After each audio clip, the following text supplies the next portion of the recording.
श्रीराम श्री ब्रह्मचैतन्य गोंदवलेकर महाराज यांचे दैनंदिन प्रवचन आज 20 ऑगस्ट। दास विषयाचा झाला सुख समाधानाला अंचवला।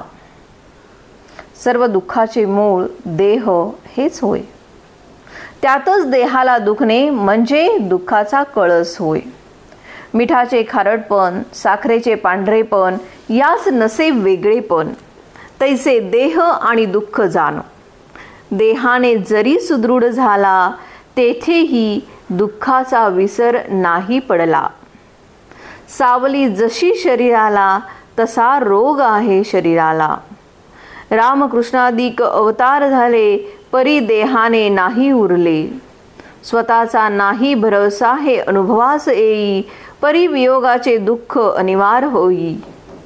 देह दुःख फार अनिवार्य, चित्त होई नित्य अस्थिर। देहाचे भोग देहाचेच माथी, ते कोणास देता येत नाहीत, कोणाकडून घेता येत नाहीत। आजवर जे जे काही आपण केले, ते ते प्रपंचाला अर्पण केले। स्वार्थाला सोडून नाही राहिले। अधिकार, संतती, संपत्ती, लौकिक व्यवहार, जनप्रीती या सर्वांचे मूळ नाही स्वार्थापरते। अखेर दुःखालाच कारण होते। जो जो प्रयत्न केला आपण, तेच सुखाचे निधान समजून। कल्पनेने सुख मानले, हाती आले असे नाही झाले।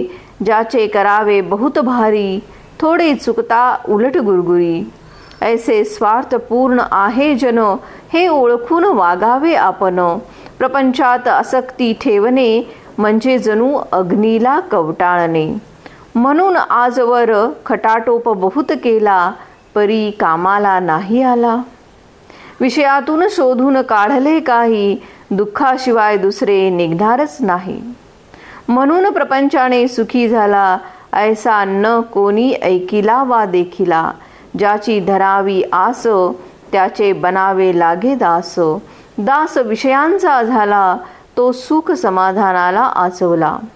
ज्या रोपट्यास घालावे खतपाणी, त्याचेच फळ आपण घेई।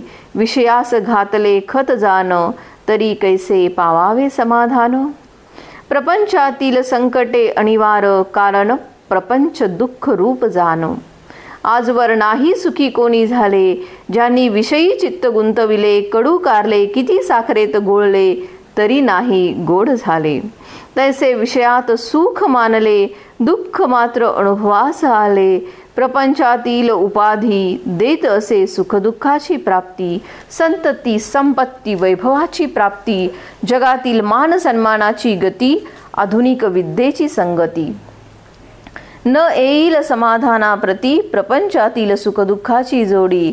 आपणास कधी न सोडी, नामातच जो राहिला। नामा परता आठव नाही ज्याला, परमात्मा तारतो त्याला, हाच पुराणीचा दाखला। आजचे बोधवचन। नका करू आटा आटी, राम ठेवावा कंठी। जय जय रघुवीर समर्थ।